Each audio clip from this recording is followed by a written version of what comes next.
Hello दोस्तों, लगभग 10 साल पुरानी डीजल की गाड़ी और लगभग 15 साल पुरानी अगर आपकी पेट्रोल की गाड़ी है, आप उसे इस्तेमाल चाहे ज़्यादा कर रहे हैं या कम कर रहे हैं, हो सकता है वो प्रचलन से बाहर हो जाएं और आपको नई गाड़ी की व्यवस्था करनी पड़े। दोस्तों, दिल्ली सरकार के एक आदेश जिसमें कि 1 जुलाई 2025 से जो भी डीजल की गाड़ियाँ 10 साल और पेट्रोल की गाड़ियां 15 साल वाली हैं, इन गाड़ियों पर पेट्रोल पंप में तेल मिलना बंद हो गया। जगह जगह पर पुलिस चप्पे चप्पे पे खड़ी हो गई और तुरंत गाड़ियां सीज करनी शुरू कर दी। ये फरमान आया है पॉल्यूशन की कंसर्न को लेकर, लेकिन इसमें बहुत सारे मुद्दे हैं। इस वीडियो में बात करेंगे और आपको इस समय पे किस तरह से सजग रहना है, क्या ये डिसीजन सही है गलत है, इस वीडियो में पूरा बात करेंगे। वीडियो को पूरा देखिएगा। चैनल अभी तक सब्सक्राइब नहीं किया तो चैनल सब्सक्राइब कर लीजिए, बेल आइकन जरूर दबा लीजिएगा जिससे आपको समय समय पर नोटिफिकेशंस मिलते रहें। दोस्तों, दिल्ली में पॉल्यूशन हमेशा से एक मुद्दा रहा है और दिल्ली में 10 साल पुरानी गाड़ी का फरमान काफी समय से चल रहा है, लेकिन 1 जुलाई से बहुत स्ट्रिक्टली फॉलोड हो गया है। अब जिन लोगों ने अपनी गाड़ियां रजिस्टर्ड कराई थी कभी पहले 15 साल के लिए, तो सरकार कह रही कि 10 साल बाद आप उस डीजल की गाड़ी को नहीं चला सकते, पेट्रोल की गाड़ी 15 साल के बाद नहीं चला सकते। अब यहाँ पे कुछ इश्यूज आते हैं, जैसे आमतौर पर ये चिंता का विषय किनका है, जिन्होंने 30-40 लाख से ऊपर की गाड़ियाँ ली हैं, यहाँ तक कि 5-5 करोड़ की गाड़ियाँ।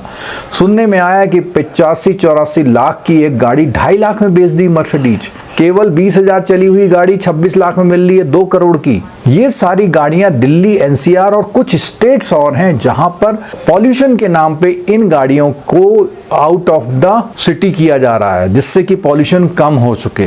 पेट्रोल की गाड़ियां बहुत सारी हैं, खासकर से जो घरेलू यूज के लिए कार लेते हैं या मोटरसाइकिल लेते हैं, वो सब पेट्रोल की लेते हैं। तो वो 15 साल और पेट्रोल की गाड़ी के लिए 15 साल में कुछ नहीं होता है, क्योंकि गाड़ी में कुछ भी अगर होगा तो गाड़ी चलाने से होगा। अगर आपने गाड़ी बहुत कम चलाई है, किसी ने तो 20,000 भी नहीं चलाई 10 साल में, उनको गाड़ी वहां से हटानी है। अब यहाँ पे एक विषय ये आता है कि गाड़ी हटा के क्या होगा। गाड़ी हटा के आपको नई गाड़ी की व्यवस्था करनी पड़ेगी, क्योंकि सरकार पब्लिक ट्रांसपोर्टेशन को अच्छा करने में विफल रही है। इसीलिए लोग शौक होते हैं गाड़ी का, नहीं तो किसी को शौक नहीं है। इतना महंगी गाड़ी लो, EMI दो, डीजल दो, पेट्रोल दो, रोड टैक्स दो और इंश्योरेंस कराओ, एक एक्स्ट्रा बर्डन है। अगर पब्लिक ट्रांसपोर्ट अच्छा होता तो ये सब समस्या नहीं आती किसी को। अब गाड़ी आपको नहीं लेनी पड़ेगी। आपकी गाड़ी लगभग 20%, जितने की भी आपने ली थी, लगभग 20% से ज़्यादा उसकी कीमत अब शायद ना मिल पाए। खासकर से बड़ी गाड़ियों में तो 10% कीमत भी मिलने को तैयार नहीं हो रही है। अब बात करें दोस्तों, इनका क्या होगा। ये गाड़ी जब वहां से आउट होंगी तो क्या अदर स्टेट वाले ले सकते हैं? ले सकते हैं, लेकिन उनको अपने स्टेट में उस गाड़ी की ओरिजिनल मूल्य के अकॉर्डिंग रजिस्ट्रेशन, रोड टैक्स देना पड़ता, जो कि अगेन नाइंसाफी है। हमारा कहना यह है, अगर इस कंडीशन में कोई बाहर दिल्ली स्टेट की गाड़ियां या NCR की गाड़ियां खरीदता है तो वहां की सरकार उतने समय का टैक्स उसको रिफंड करे और उस टैक्स का इस्तेमाल जिस स्टेट में वो जा रहा वहां यूज कर पाए। एक ऑप्शन तो यह है। दूसरा, ऐसी गाड़ियों को अगर दूसरे स्टेट में रजिस्ट्रेशन करने का मौका मिल रहा है तो उसके रोड टैक्स में काफी माफी दी जाए, क्योंकि वो स्टेट जो गाड़ियां बाहर कर रहा है वो तो GST से खूब कमा लेगा। लगभग 50 लाख गाड़ियां जो हैं दिल्ली की सड़कों पर चलती हैं, जो आउट होने की कगार पर हैं। इतनी गाड़ियां बिकेंगी, अगर उसमें से 25 लाख लोग नई लेने चले गए तो GST का जो कलेक्शन होगा उस स्टेट का बहुत अच्छा होगा। और ये सबसे पहली मंशा है सरकार की। सरकार चाहती है रेवेन्यू कमाना। दूसरा पॉइंट, जो ऑटोमोबाइल कंपनी है, जो कॉर्पोरेट लॉबिंग है, वो सरकार को ये मजबूर करती है कि भाई आप ऐसा कीजिए। तीसरा, जो लोग रैपिडो, ओला, उबेर यूज करते हैं वो लोग इसका यूज करेंगे और इत्तेफाकन एक कॉमन बात निकल के आई है कि 1 तारीख से ही ओला, उबेर को डबल फेयर वसूलने की परमिशन दी गई और 1 तारीख से ही ये फरमान आ गया। अब इसमें सोचने का विषय है कि ये दोनों कोइंसिडेंस कैसे हुए। तीसरा, जो स्क्रैप डीलर हैं उनकी बल्ले बल्ले हो जाएगी, वो गाड़ियों को किलो के हिसाब से खरीदेंगे, लेकिन उसके पार्ट्स वगैरह को वो शायद अच्छी तरह यूज कर सकते हैं। पुरानी गाड़ियां जो जहां पर अभी कोई गाड़ियां हैं जहां ज़रूरत है उसका यूज कर सकते हैं। सरकार अगर गाड़ी का पॉल्यूशन टेस्ट कर रही है, पॉल्यूशन में वो ओके आ रहा है, तो तो वो उन गाड़ियों को बाहर क्यों कर रही, ये भी एक सोचने का विषय है। ऐसा कोई आदेश निकलना है तो आज से 10 साल बाद और 15 साल बाद का निकलना चाहिए कि भैया आज जो गाड़ी लेगा उसकी 10 साल में हम गाड़ी बाहर कर देंगे, तो वो आदमी सोच समझ के लेगा गाड़ी। वैसे भी डीजल की गाड़ी बनने वाली कंपनियां बहुत कम रहेगी, लगभग सभी ने डीजल की गाड़ियां बनानी बंद ही कर दी हैं। जो छोटे स्टेट हैं जिन्होंने अभी ये नॉर्म्स लागू नहीं किए, लेकिन वो भी देखा देखी बहुत जल्दी लागू कर देंगे, क्योंकि कुल मिला के वो गाड़ियां सड़कों पर रहे ना, नई गाड़ियां बिकें, सरकार का जीएसटी का कलेक्शन अच्छा हो, रोड टैक्स का कलेक्शन अच्छा हो, इंश्योरेंस कंपनियों की बल्ले बल्ले हो जाए, लेकिन आम आदमी पिस जाए। गाड़ियों की कीमत पिछले 10 सालों में 3 गुना से ज़्यादा हो गई है। जो गाड़ी 2 लाख 2.5 लाख की मिलती थी आज वो 6-7 लाख की मिल रही है। वैसे भी आम जनता के लिए गवर्नमेंट हमेशा क्या करती है, रोड सेफ्टी के नाम पे गाड़ियों में नए नए फीचर ला करके उसको यूरो 1, यूरो 2, भारत 1, भारत 2, भारत 6, भारत 7 ऐसा करती जाती है।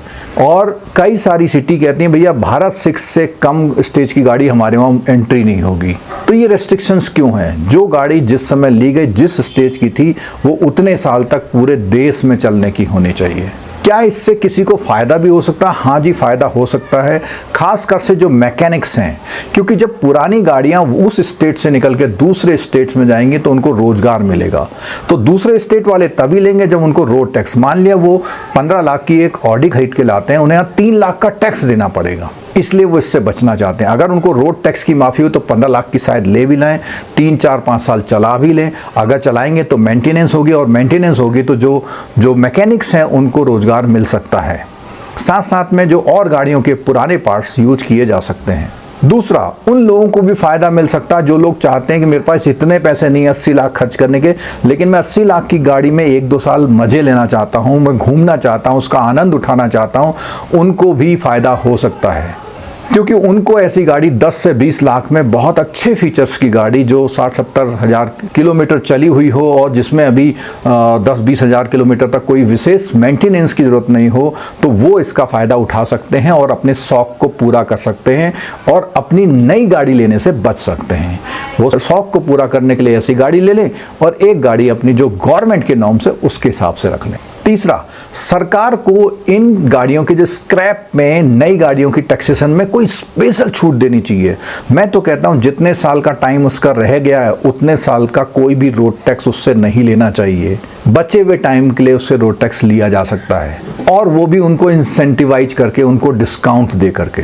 इसी तरह नई गाड़ियों में इंश्योरेंस की प्रीमियम जो बेहताशा बढ़ती चली गई है, जो 20-20 हज़ार रुपये साल के इंश्योरेंस जा रहे हैं, उस पर कुछ डिस्काउंट मिल सकता है। सरकार एक काम और कर सकती है, इन गाड़ियों को, क्योंकि बॉडी और सीट और चीज़ में उसकी ब्यूटी में कोई फ़र्क नहीं पड़ता, उसके फीचर्स बहुत एडवांस होते हैं इन गाड़ियों के अक्सर।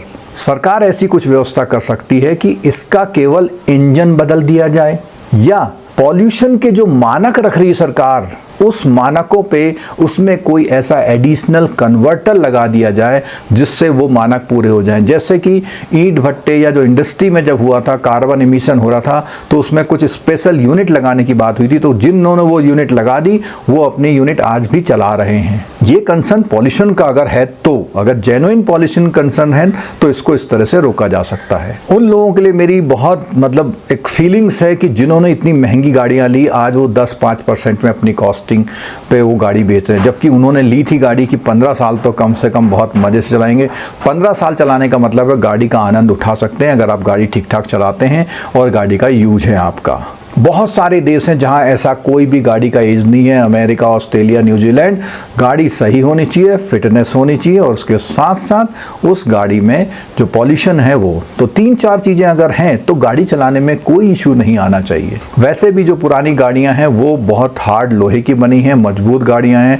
आजकल के हिसाब से कार्बन फाइबर वगैरह की गाड़ियाँ बनती, जो कि उतनी सेफ्टी के हिसाब से कहीं पर पुरानी गाड़ियों के सामने कहीं नहीं टिक। ये नई गाड़ियों का फरमाल अल्टीमेटली पॉल्यूशन से निजात पाने से ज़्यादा सरकार को अपनी टैक्स रेवेन्यू बढ़ाने का ज़्यादा दिखता है। GST, road tax, insurance company का फ़ायदा, उस पर जीएसटी। इन गाड़ियों को स्क्रैप होने से बचाने के लिए सरकार को, बैंकों को स्पेसिफिकली सेकेंड हैंड गाड़ी फाइनेंस करने के ईजी नॉर्म्स बनाने चाहिए, जो 17-18% तक सेकेंड हैंड गाड़ी में फाइनेंस करती है, नई गाड़ी के रेट में फाइनेंस करे तो बैंकों से फाइनेंस होगा, अदर स्टेट वाले इन गाड़ियों को ले पाएंगे, उधर रोड टैक्स में छूट दी जाए तो वो गाड़ी उस सिटी से हटेंगी लेकिन कहीं ना कहीं चलेंगी, खासकर से उन स्टेट में जहां पॉल्यूशन की समस्या नहीं है। तो लोगों को अच्छी गाड़ी चलाने का अनुभव भी मिलेगा, इन महंगी गाड़ियों पे बैठने का अनुभव मिलेगा, कम पैसे में उसको मेंटेन कर पाएंगे और उन्हें नई गाड़ी नहीं खरीदनी पड़ेगी।